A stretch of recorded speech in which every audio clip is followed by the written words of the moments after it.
Salut les fouleurs et bienvenue pour ce numéro 2 de la nutrition du boxeur en présence de Pierre, mon frère comme invité. Salut Pierre, merci de revenir sur notre chaîne pour du coup ce numéro de réponse aux questions parce qu'on a eu quelques questions sous la vidéo précédente et donc c'est ce qui nous donne le plaisir d'intervenir à nouveau avec Pierre. Ça va Pierre? Quelques questions, ouais, ça va, super. Quelques questions très intéressantes et variées. Ouais c'est ça, c'est ça. Il y en a qui se sont lâchés, on va pas les citer mais ils sont lâchés. Ouais, voilà, exactement, ils se font lâcher. On aime ça. Alors, rappelle tes réseaux sociaux parce que tu as une meilleure prononciation que moi. Alors, le Instagram, hein, qui est le plus long, c'est LC Lifestyle Made for You. Et le YouTube, donc vous pouvez me retrouver coach sport et nutrition.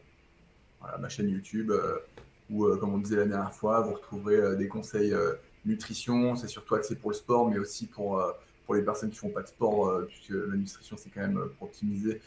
Ce sont quand même les mêmes conseils, c'est juste qu'on optimise aussi pour le sport. Et puis des conseils, du coup, prévention de blessures, prévention de douleurs, et puis renforcement. Voilà.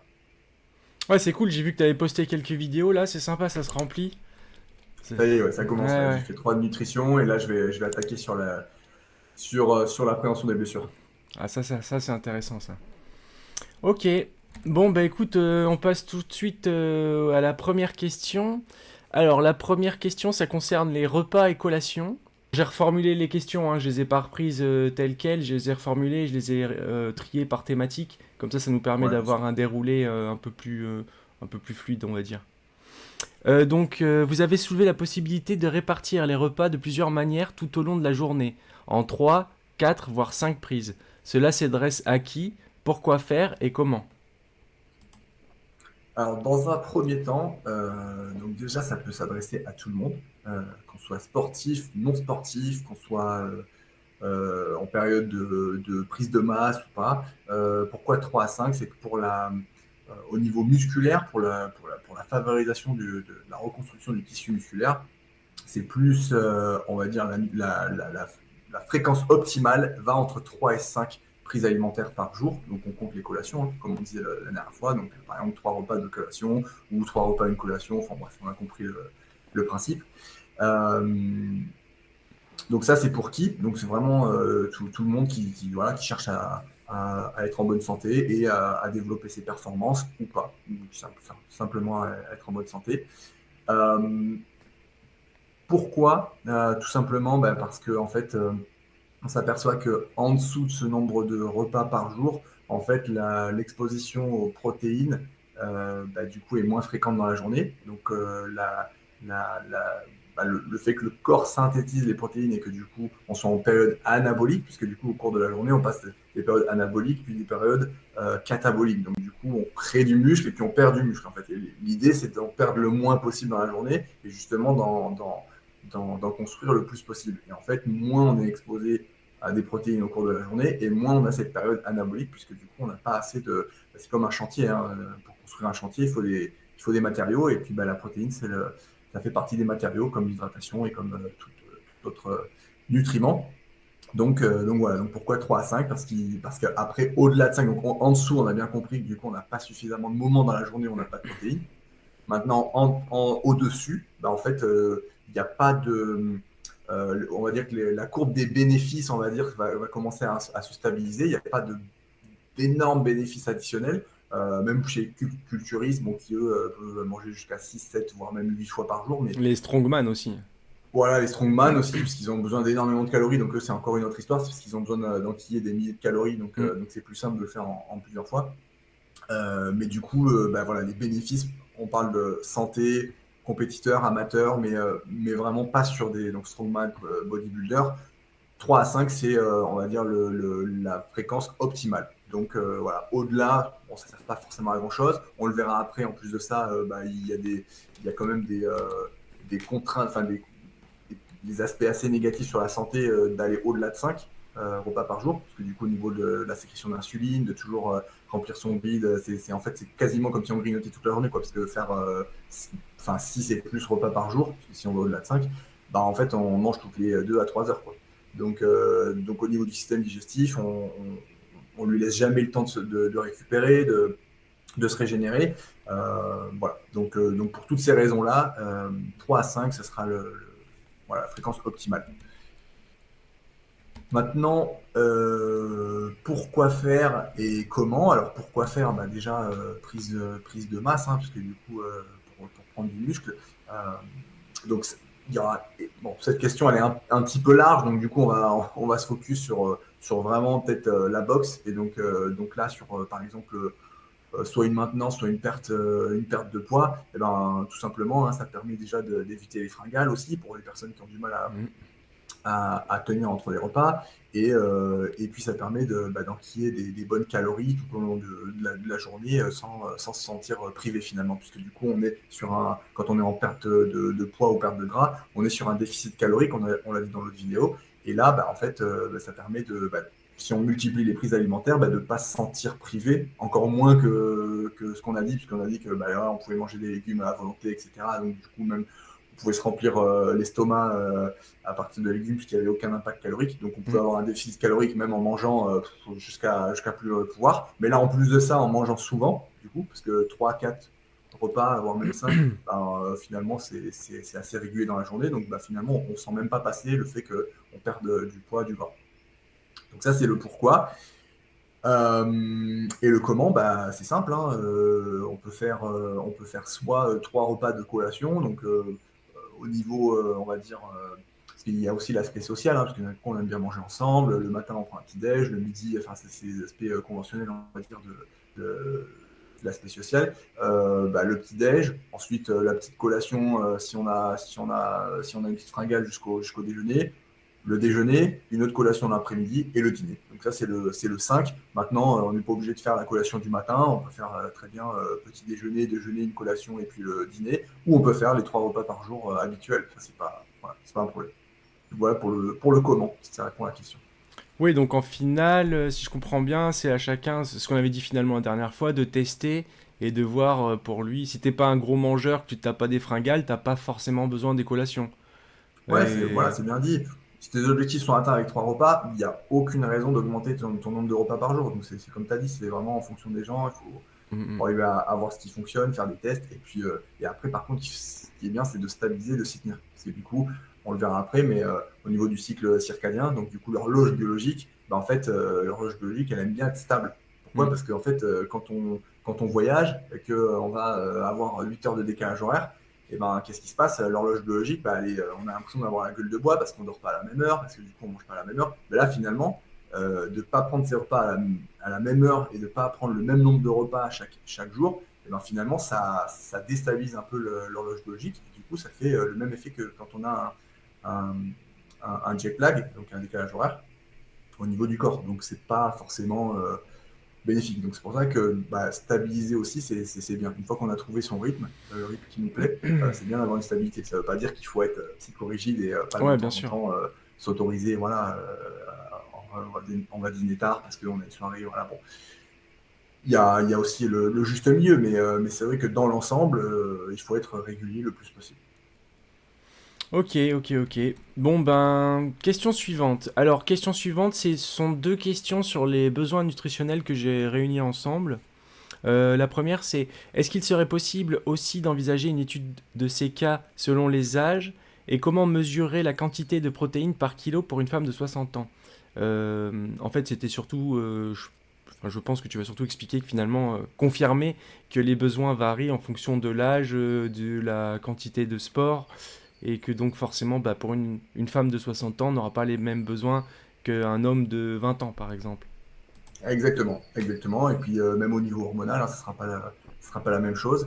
Au niveau du métabolisme, au niveau de toutes ces choses-là. Donc pour prendre depuis le début, comme ça on voit un petit peu le côté général et puis on affine.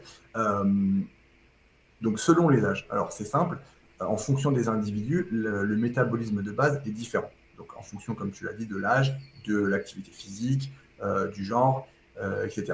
Donc pour commencer, le métabolisme de base, il peut être impacté. Donc, on va définir ce que c'est le métabolisme de base. C'est ce qu'on brûle au quotidien sans l'activité physique et sportive et aussi sans tout ce qui est mouvement, du quotidien, par exemple, je me déplace pour aller me brosser les dents, je vais faire la vaisselle, etc. D'accord. Si on enlève tout ça, juste le corps à l'état du repos, ça c'est le métabolisme de base. Sauf que c'est comme une petite flamme en fait qui brûle. En fait, c'est comme dans le chauffe-eau, hein, il y a la petite flamme qui permet au chauffe-eau de ne pas s'éteindre. Et ben, sauf qu'en fait, cette petite flamme, c'est le métabolisme de base. Et quand le chauffe-eau, on fait du sport, le chauffe-eau, il allume tout, et puis la petite veilleuse, là, ça devient un grand feu.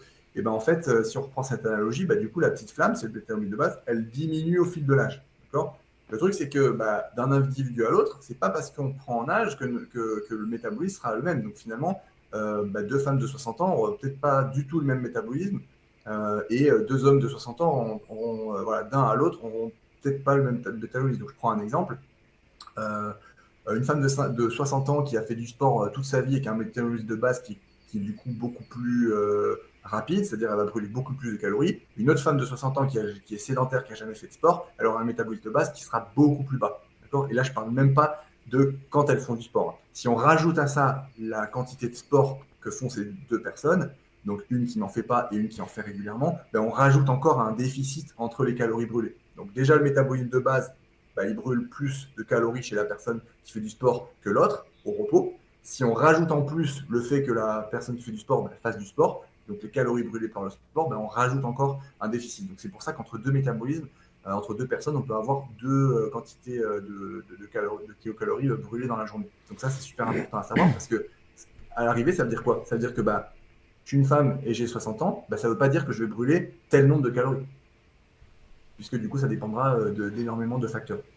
Donc, dans une idée générale, on va dire, il faudra en fait, donc, pour calculer ça, prendre d'abord les minimums conseillés par l'Organisme mondial de la santé. Donc, du coup, ces minimums-là, ils sont de 0,8 grammes par kilo de poids de corps. Donc, concrètement, si je fais, admettons, 100 kilos, je dois consommer au minimum 0,8 grammes de protéines, donc 80 grammes de protéines. Si je fais 100 kg fois 0,8, ça fait 80 grammes par jour. Donc ça, c'est facilement atteignable. Et on parle du minimum recommandé pour la santé par l'OMC. Et donc là, sans parler de l'activité physique.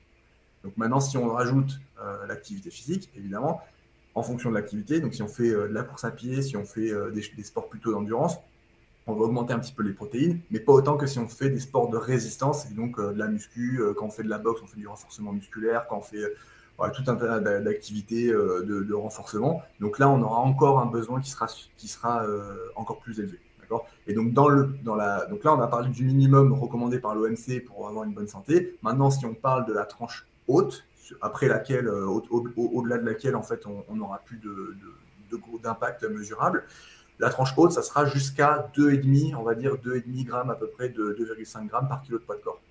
Encore une fois, si je fais 100 kilos, ça fait 250 grammes par jour. Voilà.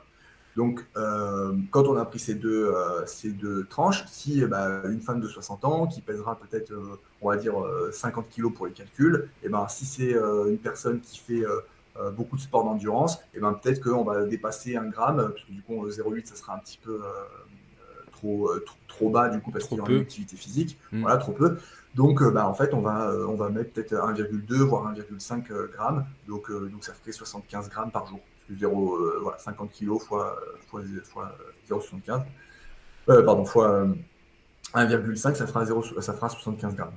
Alors attends, redis le calcul doucement pour que les gens, s'ils veulent le faire avec leur poids, ils redonnent leur doucement. Donc je redonne sur l'exemple, une femme de 50 kg qui va faire un petit peu d'activité physique, mais d'endurance, pas forcément du renforcement. On sera un petit peu au-delà donc des recommandations de l'OMC, puisque les recommandations c'est 0,8, donc ça ne sera pas suffisant pour une activité physique. Donc on va partir sur 1,2 voire 1,5 pour simplifier le calcul. Donc 1,5 g. Donc si on prend 50 kg fois 1,5 g, parce que c'est 1,5 g par kilo de poids de corps. Donc, si je fais 50 kg, je multiplie par 1,5 et j'ai mon nombre de grammes pour la journée. Donc là, ça fera 75 grammes, si je ne me trompe pas de tête, par jour. Ok, voilà. Donc vous si avez je compris. fais 100 kg fois 1,5, 150 grammes par jour. Ok, donc première étape, déterminer ses besoins. Il doit y avoir, je suppose, des tableaux fournis par l'OMC ou l'OMS. Oui, après donc voilà, la tranche basse c'est 0,8. Ouais. La tranche sport d'endurance, sport en général, mais pas forcément muscu, ça sera 1 à 1,5. Ok, Et la tranche haute, je fais du renforcement, voire jusqu'à même muscu et bodybuilding. Bah là, je serai sur 2, 2,5. ok. Voilà, donc Donc, 0,8, 1,5, 2,5. Voilà, ça donc sera vraiment les trois tranches. vous définissez dans quelle tranche vous êtes et ensuite vous le multipliez par votre poids de corps. En gros, Exactement. c'est ça, Donc quoi. voilà, donc Voilà. c'est ça. Donc là, si on reprend le cas d'une femme de 60 ans qui fait un petit peu de sport, mais d'endurance, donc par exemple de la marche, peut-être de la petite course, un peu comme ça, ben voilà, si elle fait 50 kilos fois 1,5, ça fait 75 grammes donc par jour. Euh, et en fait, bah, l'âge finalement va importer pour les calories, mais peut-être pas du coup pour les protéines. C'est pour ça que j'en Hmm. venais là, c'est vraiment pour faire la distinction, parce que finalement, on aura quand même besoin d'autant de protéines, parce que, admettons je sais pas, moi j'ai un sportif qui a 60 ans et qui fait du bodybuilding, bah, il n'y a pas de raison pour lesquelles il aurait besoin de moins de protéines qu'un jeune sportif. Il aura besoin de moins de calories, certes, puisque du coup il aura un métabolisme plus bas. Par contre, le nombre de protéines, il en aura besoin d'autant, puisque du coup il a besoin de ces matières premières pour reconstruire de la fibre, comme le chantier où voilà, on construit un chantier, bah, on a besoin de matières premières. Donc voilà, donc s'il veut avoir une reconstruction de son tissu musculaire, il faudra à un moment donné qu'il ait suffisamment de protéines. Ok. Et du coup, il va jouer sur les glucides pour diminuer son apport calorique. Bah, du coup, il va jouer sur les glucides et les lipides, puisque Et du les coup, ce lipides seront aussi. Ok. voilà, parce que les lipides, en fait, c'est le macronutriment qui a le plus de calories. Bah oui. Donc forcément, bah, c'est un levier qui est qui a un impact énorme sur les calories, parce que du Ouais. coup, si je réduis ma quantité de légumes verts, par exemple, bah, Ouais. en fait, c'est un levier qui sert à rien, parce qu'en fait, je vais réduire et puis ça va, Ouais. les calories, elles vont tomber, enfin, il y a 3 calories qui vont Ouais, tomber pour. tu vas juste t'enlever la sensation de satiété Voilà, en enlevant les légumes, mais t'auras pas les exactement, parce bénéfices. que je peux m'enlever un bol comme ça d'haricots verts, ça va me réduire très peu de calories. Par contre, j'enlève ça Hmm. de graisse, Ouais. et ben, ça va m'enlever plus de calories que si Ouais, j'enlève ça de ouais, légumes verts. ouais, ouais. Donc finalement, le levier il est plus Ouais, important et plus ouais. intéressant. Maintenant, il faudra attention à pas trop réduire du coup les graisses. On l'a évoqué sur son autre vidéo, bah, parce qu'il y aura des problèmes du coup, bah, notamment au niveau cognitif, puisque du coup le cerveau s'il n'est pas assez alimenté par des bonnes graisses, hein, comme bah, voilà, oméga 3, les poissons, avocats, etc. Euh, et ben forcément il y aura des problèmes de concentration, d'irritabilité, troubles de l'humeur, enfin on l'a abordé. Ouais. Et puis après aussi faire attention à quels glucides et quels lipides, puisque du coup si c'est des aliments non transformés, ça sera vraiment bon pour la santé. Si c'est des aliments très ultra transformés comme les fast-foods, etc., bah là par contre ça sera pas bénéfique, puisque finalement on va se dire ah oui mais il faut un petit peu de graisse, c'est bon pour la santé, oui mais pas les graisses transformées. Ça on peut s'en passer, il n'y a pas de problème quoi. Oui, donc on peut Voilà, jouer sur les quantités, mais on peut aussi jouer sur les qualités des produits exactement, finalement. Ouais, ouais.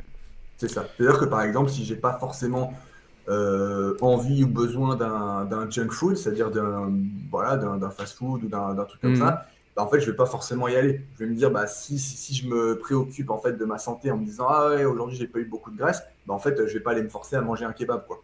Je vais plus aller m'acheter un avocat. Mhm. Ce sera, voilà. Donc, mais après, voilà, ça veut pas dire qu'on n'a pas le droit de se faire plaisir, bien sûr. Mais c'est juste que quand on se soucie, on veut manger quelque chose en se disant, je veux bien faire, bah alors à ce moment-là, la réponse, ça sera pas des aliments Ah, transformés. Voilà, après, c'est ça. un junk food, je pense par exemple à un burger fait maison. Finalement, est-ce qu'on est encore dans du junk food En fait, ça dépend comment tu le Bah, prépares, tu vas me dire, c'est ça. mais Ouais, tu peux te complètement. On faire peut un avoir un truc burger. ultra sain en fait. Exactement. Tu prends un pain complet, le moins transformé possible, pas de farine blanche, des buns briochés. Voilà. Contrairement à donc voilà, tu prends un pain bien complet, etc. avec des graines ou bon, tu prends une viande très maigre ou voire même une viande veggie ou pour ceux qui sont pas veggie, ouais, une viande mais qui soit très maigre et avec qui soit le moins de process possible. En fait, pas les steaks surgelés, voilà. Ouais, ouais. Et puis bah tu prends après le reste des Les légumes, salades, ça tout ce ira. qu'il Une faut. Ouais. sauce, voilà, on évite de mettre 1 kilo de sauce dedans. Enfin bon. Et après finalement, ouais, Mm. Ouais, ouais, ouais. Ok, bah écoute, je te propose qu'on passe à la question suivante. Alors, on va inverser. Normalement, on aurait dû parler de jeûne intermittent maintenant, mais je vais me le garder pour la fin. Et si ça te dérange pas, Ça marche. on va parler d'abord de gérer son insuline. Pareil, il y a eu deux questions que j'ai regroupées ensemble. Qu'est-ce que je peux manger qui déclenche moins d'insuline? Et pouvez-vous nous donner des recettes de repas par jour pour une semaine? Alors, je me suis dit, la dernière question, je vais y répondre tout de suite. Les recettes de repas par jour pour une semaine, je vous conseille d'aller les chercher sur l'Instagram de Pierre. Parce que comme ça va le motiver en plus à mettre d'autres recettes si vous allez voir et que vous mettez des likes et tout ça. Dernière question répondue. Et donc, je te laisse la primeur de l'autre question. Qu'est-ce que je peux Ça manger qui marche. déclenche moins d'insuline? Yes, ça marche. Et aussi, ouais, juste pour finir sur la deuxième question, idée de recette repas, etc. Faut savoir aussi que je vais bientôt lancer, donc ça, bon, j'ai eu beaucoup de demandes là en privé, donc je vais bientôt lancer, bon, bientôt c'est encore mesuré, mais On est dans donc de certainement l'exclu. ouais, voilà, c'est ça. Donc certainement un site, soit Patreon, je sais pas encore par lequel je vais passer, mais là ça va vraiment arriver. Donc des programmes, donc de ce que ce soit programme nutrition, programme d'entraînement, programme voilà, des deux côtés sport et nutrition qui ira à chaque fois Programme, avec la chaîne YouTube. pardon, programme Ouais. personnalisé du coup. Exactement, Ok, voilà, ouais. avec en fonction des types de sportifs, des types en fonction des objectifs et en fonction, voilà, si on veut perdre de poids, si on veut prise de masse, etc. Si on veut juste être en bonne santé. Et Hmm. donc j'intègre tout ça. Donc c'est pour ça que, bon, pour finir la question, voilà, où on pourra trouver, je mettrai des idées de recettes en plus Très dans mes programmes bientôt, nutrition. dès que ça sort, de toute façon, à l'occasion d'un prochain podcast, n'hésite pas à nous tenir au courant des Yes, avancées voilà. et on communiquera dessus. D'ailleurs, j'en profite, il y en a quelques-uns qui sont passés sur sa chaîne, mais n'hésitez pas à aller voir sa chaîne qui s'affiche juste ici, là, hop, et laissez des commentaires, laissez-lui des likes et abonnez-vous, parce que on est en train de lancer sa chaîne, donc on a besoin de votre aide. Voilà. Allez, merci. Vas-y, Pétou, Merci pour la petite. C'est gentil, ouais, merci pour la petite intro. Voilà. Alors, du coup, pour gérer son insuline, donc qu'est-ce que je peux manger qui déclenche moins d'insuline? Alors, déjà, on va rapidement évoquer les fonctions de l'insuline. Donc, l'insuline, c'est une hormone qui est sécrétée lorsqu'on mange, pour faire simple. Donc, je mange, que ce soit, alors, les gens, ils pensent aux glucides. Tous les contenus voilà, nutritionnels peuvent déclencher l'insuline. Donc, quand je mange, l'insuline se déclenche. Et en fait, l'insuline, elle est là en fait, elle est là pour faire la police à la glycémie, d'accord? Donc, en gros, quand je mange, mon taux de glycémie augmente et l'insuline, elle est là pour qu'il augmente pas trop, d'accord? Pour que je ne sois pas en hyperglycémie. Jusque-là, c'est simple. Euh, Sauf que plus je mange quelque chose donc de sucré, donc là, c'est là qu'on parle de glucides, et plus ce sera un sucre rapide, et plus la glycémie va monter rapidement. D'accord? Sauf que du coup, plus elle va monter rapidement et plus l'insuline, bah, du coup, elle va déployer des patrouilles hein, voilà, parce qu'elle est là pour faire la police à la glycémie. Donc, Proportionnel. pour réduire la glycémie, d'accord? Et pour pas monter trop vite. Sauf que du coup, bah, plus je monte vite et plus l'insuline va monter vite. Donc, en fait, il y a des personnes qui ont peur de l'insuline, qui disent c'est pas bon pour la santé, etc. Non, l'insuline, elle est là juste pour assimiler les nutriments. Le problème, c'est que c'est trop d'insuline qui est pas bonne. D'accord? Nous, ce qu'on veut, c'est une glycémie stable et une insuline stable. Donc, ce qu'on va faire, c'est privilégier les aliments qui du coup ne sont pas transformés, les aliments le moins transformés possible, les glucides lents, les sucres lents souvent on en parle par ce terme. Et donc, quand on mange des glucides lents, et donc des aliments souvent non transformés, l'insuline, du coup, va être stable parce que la glycémie, elle, va être stable. Puisqu'en fait, quand j'assimile des sucres lents dans mon estomac, eh ben, les sucres vont arriver petit à petit dans le sang. Donc, vu qu'ils vont arriver petit à petit dans le sang, ben, la glycémie, elle va rester stable. Et donc, ben, l'insuline, à effet de réaction, va rester stable aussi. D'accord? Donc, pour savoir ce que je peux manger qui déclenche le moins d'insuline possible, eh ben, ce sera tous les aliments non transformés. Quand je dis aliments non transformés, on l'a dit aussi dans la vidéo précédente, c'est-à-dire que, si je donne un exemple, du ébli, c'est pas transformé. De la farine, quand je mange des pâtes, bah, c'est transformé. Puisque du coup, c'est hyper. Ça passe dans un process, dans des machines, etc. C'est broyé, explosé, il n'y a même plus l'écorce. Voilà. Donc, farine blanche, donc les viennoiseries, le pain blanc, les pâtes, bah, tout ça, ça sera du transformé. Par contre, bah, du éboulis, du quinoa, du riz, des patates, tout ça, c'est des glucides, des féculents, donc non transformés. Donc c'est pour ça qu'on va privilégier donc, le non transformé contrairement au transformé. Donc ça, c'est pour qu'est-ce que je dois manger pour produire de l'insuline le moins possible et le plus stable possible.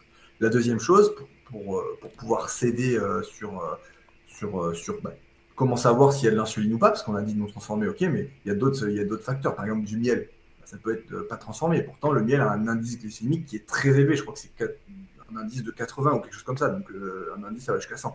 Ok. Donc le miel, ça va faire un gros rush d'insuline. C'est pour ça que le miel, on va en consommer, mais avec une petite quantité. D'accord. On met une petite demi-cuillère je sais pas, dans son thé, ceux qui aiment le thé avec du miel ou sur une tartine. Enfin bref, ce que vous voulez, vous pouvez en consommer. Il y a des bienfaits, certes, mais attention parce que ça déclenche l'insuline puisqu'il y a un indice glycémique qui est très haut. Donc quand je mange du miel, c'est comme si je mangeais du sucre, finalement.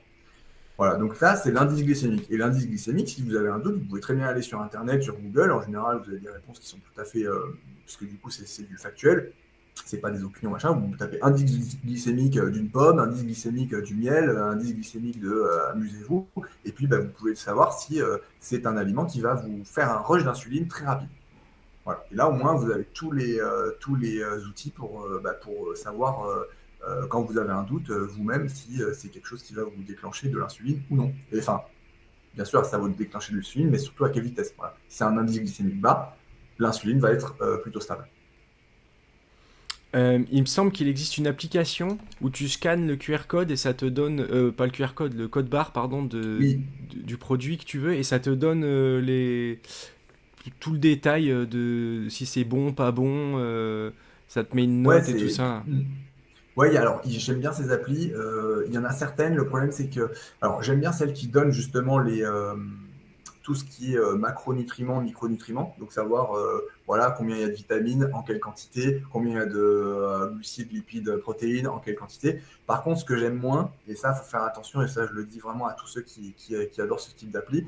Ce que j'aime moins, c'est celles qui donnent juste un Nutri-Score. Un Mm. score, par exemple, A, B, C, D ou rouge, vert, machin. Parce qu'en fait, le problème, c'est que le Nutri-Score, il y a plein d'éléments qui sont un petit peu voilà, mis de côté. Et du coup, Ouais. en fait, des fois, on a des Nutri-Score de A ou B, et on ne comprend Ouais. pas what the D'où fuck. ça Enfin, sort, ouais. ouais, d'où ça sort. Et alors que, parce qu'en fait, tout simplement, le Nutri-Score, il pourrait être influencé, parce forcément, il y a des notes, et donc forcément, il y a des coefficients, et peut-être qu'ils mettent une importance sur un coefficient, sur par exemple Mm. l'origine du produit, Ouais, bien sûr. sur est-ce qu'il est bio, sur est-ce qu'il est naturel. Sauf que des fois, et ça je le dis souvent, un produit naturel n'est pas forcément un produit bon pour soi. Parce que finalement, comme on a dit, le miel, alors je dis pas que c'est pas bon pour soi, hein, mais c'est naturel et pourtant ça fait un rush glycémique énorme. Donc c'est pour ça que c'est bon pour soi, mais encore une fois, à quantité modérée. Par contre, des haricots verts, on peut en manger 2 kilos, il n'y a pas de problème, il n'y a aucun risque. Enfin, voilà. C'est vraiment la différence entre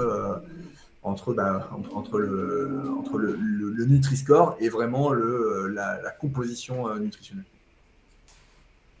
Ok, eh bien, écoute, peut-être qu'avant de passer au sujet suivant, je vais faire mon petit instant promo avec nos partenaires. Euh, N'oubliez pas qu'en description, vous avez le lien vers NutriPure, mon partenaire pour tout ce qui est complément alimentaire. Magnésium, vitamines, protéines, ils font plein de trucs sympas. Allez voir. Et RDX, fournisseur de matériel de boxe, mais je crois qu'ils font aussi yoga et d'autres activités comme ça. Donc n'hésitez pas à utiliser soit mon lien pour aller visiter les deux sites concernés et RDX, il y a aussi un code promo. Tout sera dans la description et ça sera aussi épinglé en premier commentaire. Donc n'hésitez pas à aller checker tout ça. Bon, bah, du coup, jeûne intermittent, la fameuse question qui revient assez souvent. Du coup, c'est vrai qu'on m'en parle beaucoup. J'ai déjà naturellement beaucoup de personnes autour de moi qui déjeunent peu le matin ou pas du tout. Et, euh, et là, en relation avec la vidéo, le commentaire, c'est essayer donc de me convaincre de faire un jeûne intermittent. Alors, je sais pas ce que t'en penses. Il me semble que le sujet est assez costaud. Donc peut-être qu'on va juste en parlait de manière superficielle et il consacrait peut-être une vidéo entière, le jeûne Oui, intermittent dans la boxe finalement, parce qu'on avait vu qu'il y avait des avantages certains. oui, je Qu'est-ce que pense tu que en c'est le penses? mieux. Complètement d'accord, je pense que c'est le mieux, c'est qu'on y consacre une vidéo entière dessus. Et pour donner envie un petit peu à tous les fouleurs et à tous ceux qui regardent la chaîne, je peux juste donner quelques bénéfices aux jeunes intermittents et puis bah, voilà, parler un petit peu déjà des sujets qui seront abordés pendant la vidéo. C'est que la première chose, il faut savoir que le jeûne intermittent, enfin en tout cas c'est un moyen, mais qui a été très étudié puisque du coup il y a eu un prix Nobel. Attention, il y a eu un prix Nobel sur du coup l'autophagie. Donc là, j'en dis pas plus puisque on développera ça un petit peu plus dans l'autre vidéo. Donc c'est du sérieux, c'est pas n'importe quel régime à la mode du moment, hein, parce qu'un prix Nobel, il n'y en a pas tous les jours. Et Ouais, puis bah, quelques bénéfices liés au jeûne intermittent. Donc bah, déjà, fonction cognitive, régulation de l'insuline, voilà, système digestif, perte de poids, praticité sur l'emploi du temps. Donc voilà, rien que ces aspects-là, je pense que peuvent donner envie. Voilà. Alors attention, c'est pas pour tout le monde, donc on en parlera dans la vidéo consacrée à ça. Je donnerai un petit peu les cas, voilà, comment savoir si c'est pour soi, comment déterminer quel jeûne intermittent, parce que du coup il y a plusieurs types de jeûnes. Et puis voilà, le protocole un petit peu à suivre pour réussir son jeûne intermittent. oui, parce que j'ai failli te couper, mais prix Nobel, ça me fait penser qu'il y a des études scientifiques. Il y a beaucoup de papiers et d'études sur le sujet. C'est pas comme certains régimes dont je vais taire le nom, Ouais, c'est ça. que bon, les études scientifiques dessus, c'est vite fait. Alors que là, il y a vraiment beaucoup de papiers revus par les pairs. Enfin, ça a été fait selon les Ouais. règles. C'est énorme. C'est-à-dire qu'en fait, déjà le prix Nobel, bon, c'est une marque quand même c'est une marque de sérieux. Mais alors Ga- depuis le ga- prix Nobel, il y a eu énormément d'études parce que du coup, ça a ok. laissé le champ libre en fait à tous les labos pour voilà, tout le monde veut tester. Tiens, comment pour quel voilà pour quel dans quel contexte, dans quel type, quel public, enfin bon. Après du coup, il y a eu tout un tas d'études. Donc ouais, ça vraiment ça s'est accéléré, on va dire. Ok, ok. Bon, ben, à ceux qui posaient la question, j'espère que vous êtes convaincus. Et si vous n'êtes pas convaincus, j'espère qu'au moins vous êtes curieux euh, et impatients d'avoir cette prochaine vidéo où on va parler du jeûne intermittent, du coup. Du coup, ça va être sympa. Ok, ok. Bon, bah écoute, la réponse aux questions touche à sa fin. Je te remercie beaucoup pour toutes ces réponses et pour le temps que tu nous as accordé. C'est encore une fois un grand plaisir de t'accueillir sur la chaîne. Ouais, ben, merci de me recevoir sur la chaîne. C'était un plaisir. Puis ben, j'espère que ça a plu à tout le monde. Quoi dire de plus à part à plus les fouleurs. Encore merci Pierre. Peut-être le dernier mot aux fouleurs avant que je coupe. Non, bah, très intéressant. Et puis bah, pareil, si ça vous fait penser à d'autres choses, n'hésitez pas à laisser encore des questions en commentaire. Ah oui, c'est vrai, laissez un like, abonnez-vous, activez la cloche et laissez un commentaire. Je crois que c'est les quatre trucs qu'il faut dire. Il y a Quand tout ça aussi. Ouais, ouais, oubliez pas, ça nous aide et puis ça nous fait plaisir. On voit que on fait pas ça pour rien, quoi. Voilà. Allez, à plus les fouleurs. Salut les fouleurs!